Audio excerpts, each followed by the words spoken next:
कैसे हो आप सब? मैं आशा करती हूँ आप सब अपनी जगह कुशल मंगल होंगे। आज हम एक्सरसाइज 3.3 का थर्ड का फिफ्थ क्वेश्चन करेंगे। जैसे कि हमने पहले क्वेश्चन वो सोल्व कर लिए हैं, उसके नेक्स्ट इस क्वेश्चन को सोल्व करेंगे। किसी भी क्वेश्चन को सोल्व स्टेटमेंट वाले को करने से पहले उसकी स्टेटमेंट को हमें ध्यान से समझना होता है। अब यहाँ पर हम अपनी स्टेटमेंट को देखेंगे। यदि किसी भिन्न के अंश और हर दोनों में दो जोड़ दिया जाए। पहले तो हमें सबसे पहले भिन्न क्या होती है। भिन्न जैसे किसी संख्या को फ्रैक्शन में लिखते हैं, बटे वाली संख्याएं, जैसे 1/2 या 3/4, ये सारी क्या है, भिन्न है। तो भिन्न क्या है, जो बटे वाली संख्याएं उन्हें भिन्न कहा जाता है। अब हमें भिन्न नहीं दी हुई, जब कोई चीज़ नहीं दी हुई तो हम उसका मान x और y में मानते हैं। तो हम करेंगे, माना जो भिन्न है वो हमने कितनी मान ली, x बटे में y। भिन्न को हमने मान लिया x बटे में y। अब पर्सन को फिर आगे ध्यान से पढ़ेंगे। भिन्न के अंश और हर में दो जोड़ दिया जाए, यानी अंश में भी दो जोड़ दिए जाए। ऊपर वाले को न्यूमरेटर को अंश कहते हैं और नीचे वाले हिस्से को हर कहते हैं। इंग्लिश में इसे डिनोमिनेटर कहते हैं और ऊपर वाले हिस्से को इंग्लिश में न्यूमरेटर कहते हैं। तो दो जोड़ दिया जाए, जैसे कि इक्वेशन में कहा गया है कि भाई हमने उन दोनों में, अंश में भी दो जोड़ना है और हर में भी दो जोड़ना है। तो हम करेंगे अकॉर्डिंग टू क्वेश्चन। भाई जो क्वेश्चन की डिमांड है उसके अकॉर्डिंग करेंगे कि अंश में दो जोड़ना है तो किसी भी संख्या में दो जोड़ना है तो प्लस का साइन आएगा x+2, और हर में दो जोड़ना है तो y+2। अब हमारी भिन्न कहता है क्या ज्ञात होती है, 9/11, ये ज्ञात हो जाती है। तो भिन्न हमारी कितनी हो जाती है, 9/11। अब इस इक्वेशन को, और दूसरी है, कहता है यदि अंश और हर में दोनों में 3 जोड़ दिए। अब कितना जोड़ना है, 3 जोड़, तो वह क्या ज्ञात होती है, 5/6 हो जाती है। तो हम मान लेते हैं, एक तरफ ये लेके चल लेते हैं पार्ट, और दूसरी तरफ हम अकॉर्डिंग ये ले लेते हैं। तो क्या जोड़ना है, अब x+3 और y+3, तो हमारा कितना आ जाएगा, 5/6, 5/6। अब ये तो जैसे बटे वाली संख्याएं होगी, तो बटे वाली संख्याओं की हम क्या कर लेते हैं, आर बार गुणा क्रॉस मल्टीप्लिकेशन कर लेते हैं। तो 11 इधर मल्टीप्लाई हो जाएगा, हम अपनी दो समीकरण निकाल लेंगे। 11x+2 = ये कितना हो जाएगा, 9y+2। तो अब हम इसे सॉल्व करेंगे तो ये कितना बन गया, 11x+22 और ये 9y+18, 18 बन गया, 9 दूनी। आप y को इधर ले आए, जैसे हम करते हैं x और y वाली हमारी इक्वेशन एक ही साइड होती हैं, तो एक साइड रख लेंगे। अब 22 इधर प्लस का है, इधर जाके क्या हो जाएगा, माइनस का। तो अब हमारे पास में इक्वेशन क्या बच गई, 11x - 9y = -4। अब इस इक्वेशन का नाम हमने 1 रख दिया। अब इधर से भी क्रॉस मल्टीप्लिकेशन का सेम प्रोसेस करेंगे। 6 इधर ले आए, x+3, और इधर से 5 से करा हमने y+3। अब इसकी क्या करेंगे, मल्टीप्लिकेशन। 6 की x से हुई 6x, जमा के 6 दिए 18, इधर 5y प्लस में 15। तो अब यहाँ पर y वाली इधर ले आए तो 6x - 5y, और यहाँ पर 15 - 18, तो ये कितना हो गया, -3। 6x - 5y कितना हो गया, -3। तो अब इसका हमने नाम रख लिया समीकरण 2। फर्स्ट दोनों को सोल्व करके हो गया। अब हमारा क्या प्रोसेस शुरू करते थे भाई, पहले समीकरण में से x या y का मान निकाल के दूसरे में रखना। तो अब आप लोगों को जैसे कि याद होगा, हम पहला समीकरण में से लेते हैं 11x, तो y को उधर ले जाएंगे -4 प्लस के 9y। अब x का गुना 1 करना है, मल्टीपल हमें 1 चाहिए, तो वहाँ पे 11 है तो इधर जाके क्या हो जाएगा, डिवाइड में। इसकी इक्वेशन का नाम हमने रख लिया 3। ठीक है। अब ये x की वैल्यू कहाँ रखते थे हम, put the value in equation two में रखते थे ना, तो 2 में इसका मान रखना पड़ेगा। अब x की जगह x का मान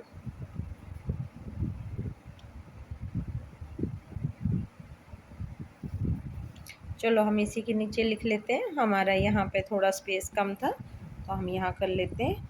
x का मान समीकरण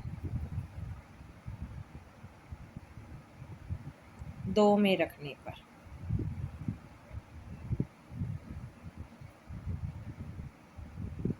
तो x की जगह हम यहाँ रख देंगे 6 -4 जमा के 9y बटे में 11 माइनस के 5y बराबर में कितना है -3।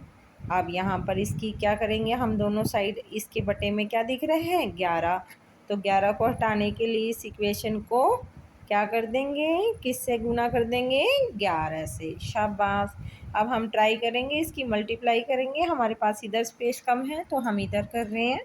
तो यह कितना हो गया -24, 6 की उससे गुना हुई प्लस के 6 निमा 54y और यहाँ पर इसकी 11 से मल्टीप्लाई हो गई, गुना में 11 माइनस के 5y की भी 11 से करनी है और बराबर में कितना था हमारा -3 गुना में 11। अब इसे कर लेंगे, 11 से 11 हमारा कैंसिल हो गया, तो -24 प्लस के 54y माइनस के 55y बराबर में कितना हो गया -33। अब इसमें से क्या बच गया -y और इसको इधर ले गए तो कितना बच गया -33 प्लस के 24। तो यहाँ से कितना बच गया, 13 में से 4 गए, बताओ भाई 13 में से 4 गए कितने बच गए हैं 7 अब 9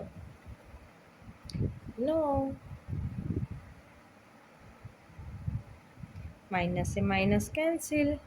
अब माइनस से माइनस कैंसिल, हमारा इक्वेशन में कितना रह गया, इस y का मान हम रख देंगे, किस इक्वेशन में रख देंगे x में, y का मान समीकरण 3 में रखने पर, y का मान समीकरण 3 में रखने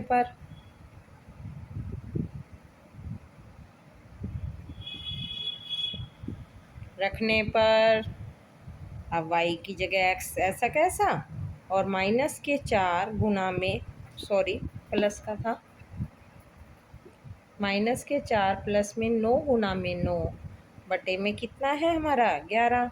81 में से 4 गए कितने बच गए 77 बटे 11 तो कितना आ गया 7। तो भिन्न हमारी क्या थी x बटे में y, तो x बटे में y, तो x का मान कितना है भाई हमारे पास में 7 और y का 9, तो हमारी भिन्न क्या आ गई 7/9। क्वेश्चन को एक बार दोबारा देखेंगे, हमारे पास क्या था, एक भिन्न थी x बटे में y रखी, फिर पर्सन में कहा गया कि भिन्न में क्या जोड़ दें, हम 2 जोड़ दें, तो x प्लस 2 कर दिया और क्या कहते हैं y प्लस 2 अंश और हर दोनों में जोड़ने को कहा था, तो वो हमारी जो भिन्न है क्या आती है 9/11। तो इसको पहले हल कर लेंगे, 11 इधर गुना गया तो 11 बराबर ब्रैकेट में x प्लस 2 और एक बराबर में कितना आ गया 9 ब्रैकेट में y प्लस 2, 11 की x से मल्टीप्लाई हुई 11x प्लस के 22, 9y प्लस के 18, y की टर्म इधर ले गई क्योंकि हमने वेरिएबल एक तरफ रखने हैं,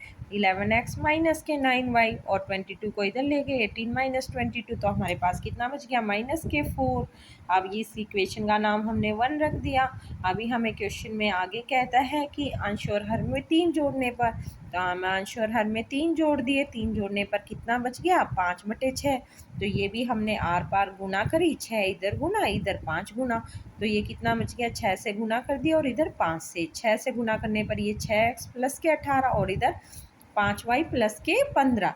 अब y के समीकरण को इधर ले आएंगे तो 6x माइनस के 5y और इधर 18 को इधर ले जाएंगे तो माइनस के 18, तो यहाँ पर कितना बच गया -3। इस इक्वेशन का नाम 2 रख दिया। अब हमारे पास 2 इक्वेशन मिल गई।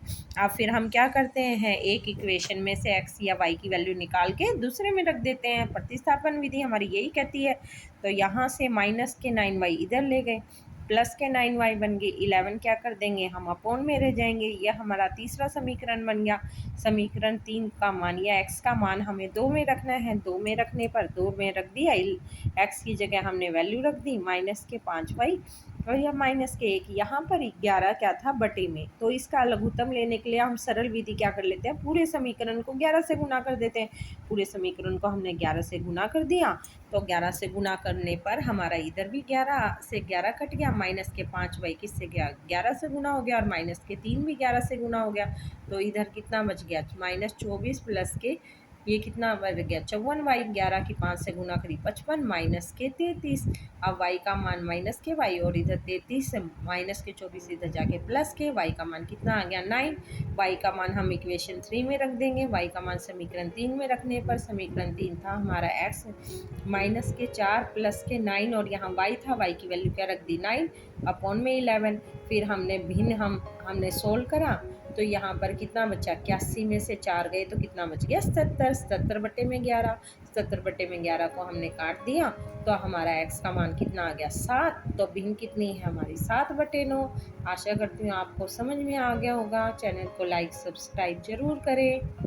हमारा पर्सन अगले क्वेश्चन पे आ गए हम, तो पर्सन को ध्यान से पढ़ेंगे। 5 वर्ष बाद जैकब की आयु अपने पुत्र की आयु के 3 गुनी है और 5 वर्ष पूर्व जैकब की आयु उसके पुत्र के आयु के 7 गुनी है। उनकी क्या ज्ञात करें, वर्तमान आयु ज्ञात करें। तो हमें क्या नहीं पता, उनकी वर्तमान आयु नहीं पता। तो हम क्या मानेंगे, जब भी इस तरह के सवाल हों तो आप अपने दिमाग में ये सोच के चलें कि पूर्व आयु यानी पहले की बात की है, पहले की बात की अपने दिमाग में सोचें। आपकी आयु अगर अभी 20 है तो 5 वर्ष पहले आपकी आयु कितनी होगी, तो आपका दिमाग कहेगा 15। तो यानी पहले की बात हो, पूर्व की बात हो, आपने समीकरण में से माइनस करना है और बाद की बात हो, आज से 5 साल बाद आपकी आयु कितनी होगी। अगर आपकी वर्तमान आयु 20 है तो आप जवाब दे देंगे 25।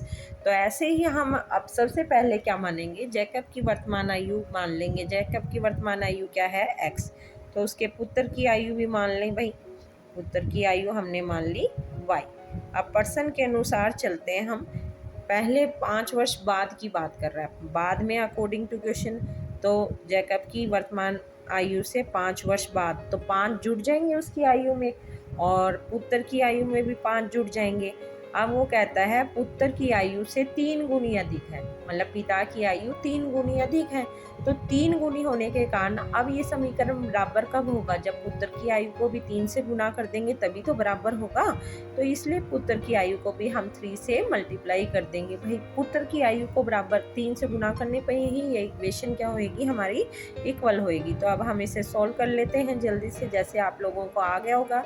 3 की y से मल्टीप्लाई की 3y प्लस के 5 की 3 से करी 15। चर वाले समीकरण एक तरफ, यहाँ पर क्या हो गया x माइनस 3y और ये कितना हो गया 15 माइनस के 5, तो हमारे पास में x माइनस 3y बराबर में कितना आ गया 10। यहाँ ये पहला समीकरण बन गया। अब इसी में से हम x का मान और निकाल लेते हैं, तो यहाँ पर कितना आ गया 10 जमा के 3y। x का मान भी आ गया, हमने पहले समीकरण में से x का या y का मान निकाल लेते हैं ना, तो वो निकाल लिया हमने। इसको चलो 2 मान लेते हैं। अब हमें पर्सन में आगे कहता है 5 वर्ष पूर्व पहले, तो 5 वर्ष पहले जैकब की आयु क्या होगी x माइनस 5 होगी और पुत्र की क्या होगी y माइनस 5। अब जैकब की आयु अपने बेटे से कितनी अधिक थी 7 गुना। तो इसको बराबर करने के लिए किसको गुना करेंगे 7 से, पुत्र की आयु को। तो x माइनस 5 और ये कितना आ जाएगा 7y माइनस के 7 पंजे 35। अब 7y को इधर ले आए, x माइनस 7y और ये कितना चला जाएगा माइनस के 35 प्लस के 5, तो x माइनस के 7y और ये कितना बच गया माइनस के 30। ये हमारा तीसरा समीकरण मान लें। अब यहाँ पर क्या करें, x का मान हम पहले निकाल चुके हैं। x का मान रखने पर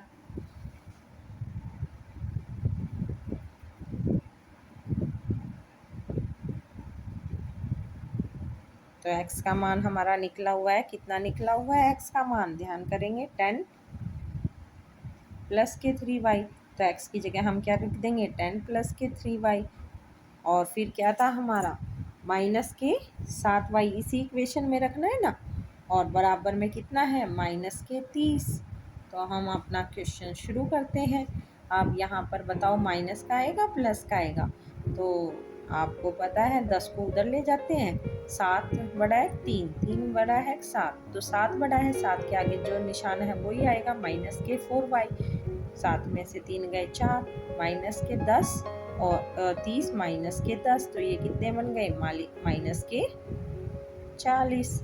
तो माइनस से माइनस कट गया, y का मान कितना आ गया 40/4 यानी कि 10। अब y का मान 10 आ गया है, अब हमें x का निकालना है। तो x का मान y का मान समीकरण 2 पे रखने पर y का मान क्या यहाँ रख देंगे, जहाँ से हमने x की वैल्यू निकाली थी वहाँ रख देंगे। तो रखने पर तो हमारा x बराबर में 10 प्लस के 3, y की वैल्यू क्या आ गई, भाई कितनी आ गई थी 10, तो आप इसे कर लेंगे 10 प्लस के 30, तो कितना आ गया 40। तो जैकब की आयु कितनी आ गई हमारी, जैकब की आयु